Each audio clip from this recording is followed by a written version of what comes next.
चतुर्देवताभ्यो नमः सहस्रदेवताक्षरस्य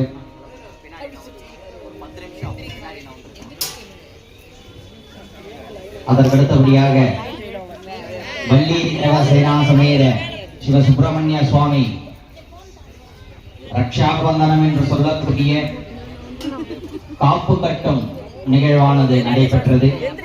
அதனைத் தொடர்ந்து சுவாமிக்கு யக்னோக கீதம் என்று சொல்லக்கூடிய பூநூலானது சமர்ப்பணமானது செய்யப்பட்டது. அதனைத் தொடர்ந்து சுவாமிக்கு மாலை மாற்றும் நிகழ்வானது நடைபெற இருக்கிறது. சுவாமிக்கு மாலை மாற்றும் நிகழ்வானது இப்பொழுது நடைபெற இருக்கிறது. அதாவது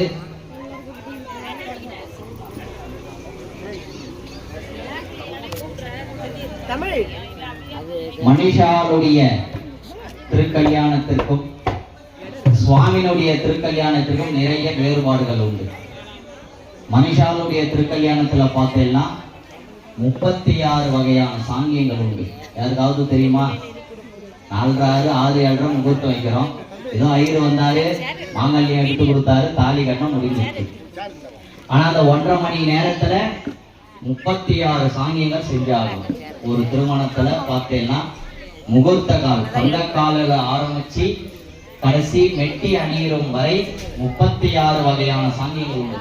இந்த காலகட்டத்தில் அதெல்லாம் யாரும் பண்றதே இல்லை. ஐயர் பண்றதுக்கு ரெடியா இருக்கிறாரா? ஆனா நம்ம டைம் இப்ப கூட எங்களுக்கு கொடுக்கப்பட்ட நேரம் 1 மணி நேரம். சுவாமி 7க்குள்ள திருக்கல்யாணம் முடிச்சிருங்க, அதுக்கப்புறம் ப்ரோக்ராம் இருக்கு. எவ்வளவுக்கு எவ்வளவு டைம்? 56 58 56 வகையான சாங்கியங்கள் இன்றைய தினம் செய்யணும். அதுக்கு என்ன பண்ணணும்? குறைஞ்சபட்சம் 3 மணி நேரமாவது டைம் கொடுக்கணும்.